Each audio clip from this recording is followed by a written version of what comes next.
Salam, selamat pagi bagi kita semua dimanapun kita berada.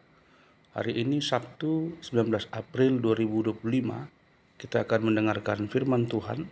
Namun marilah terdahulu kita bersatu di dalam doa. Kasih karunia dan damai sejahtera dari Allah Bapa dan dari anaknya Yesus Kristus menyertai kamu sekalian. Amin. Firman Tuhan bagi kita hari ini tertulis dalam Injil Yohanes pasal 16 ayat 22. Demikian juga kamu sekarang diliputi duka cita, tetapi aku akan melihat kamu lagi dan hatimu akan bergembira, dan tidak ada seorang pun yang dapat merampas kegembiraanmu itu daripadamu. Demikian firman Tuhan. Jemaat yang dikasihi oleh Tuhan Yesus Kristus, pernahkah kita merasakan air mata mengalir karena kesedihan? Mungkin karena kehilangan orang yang kita cintai, atau pergumulan hidup yang berat, atau mungkin juga harapan yang seolah pupus. Yesus sendiri memahami betul rasa duka cita itu. Dalam ayat ini, ia bahkan mengatakan bahwa murid-muridnya sedang diliputi duka cita.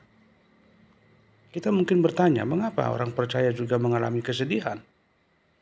Bukankah kita punya Tuhan yang Maha Kuasa? Ya, betul sekali. Tetapi hidup di dunia ini memang penuh dengan tantangan dan ujian. Kesedihan bisa datang tanpa kita duga.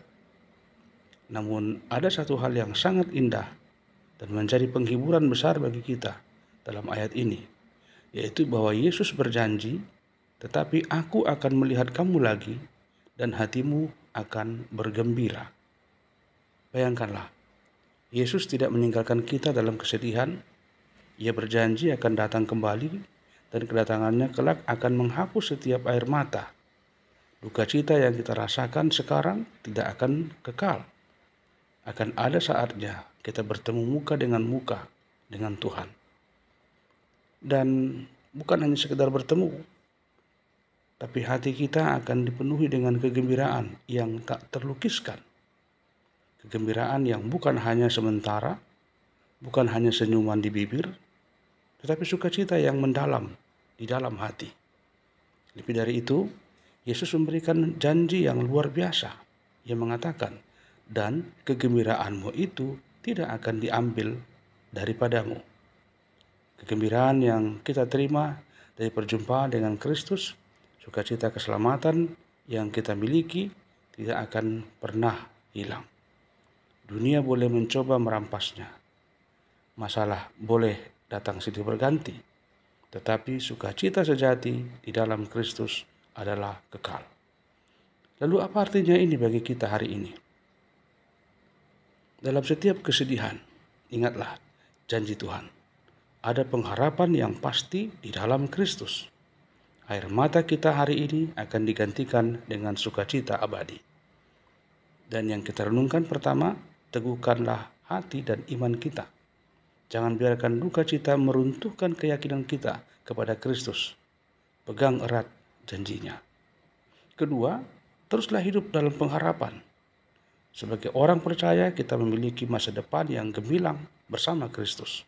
Pengharapan ini memberikan kita kekuatan untuk menjalani hari-hari yang sulit. Dan yang ketiga, bagikan sukacita ini kepada sesama. Kita yang telah merasakan penghiburan dari Tuhan, mari kita menjadi saluran berkat bagi orang lain yang sedang berduka. Mari kita terus menjaga keteguhan iman dan pengharapan kita. Komitmen kita sebagai pengikut Kristus harus semakin kuat, karena kita tahu bahwa di balik setiap air mata ada janji sukacita yang kekal yang telah Tuhan sediakan bagi kita. Amin. Terima kasih Tuhan buat firman-Mu yang menguatkan kami, bahwasanya kami akan beroleh kegembiraan yang sejati setelah kami berjumpa dengan Engkau. Oleh karena itu, curahkanlah Roh Kudus-Mu agar mata kami dapat melihat kehadiran-Mu di tengah-tengah kehidupan kami setiap hari, sehingga pada masa-masa itu juga kegembiraan sejati itu adalah milik kami. Dalam Kristus kami telah berdoa bersyukur kepadamu. Amin. Selamat beraktivitas di akhir pekan ini. Tuhan Yesus memberkati kita semua. Salam.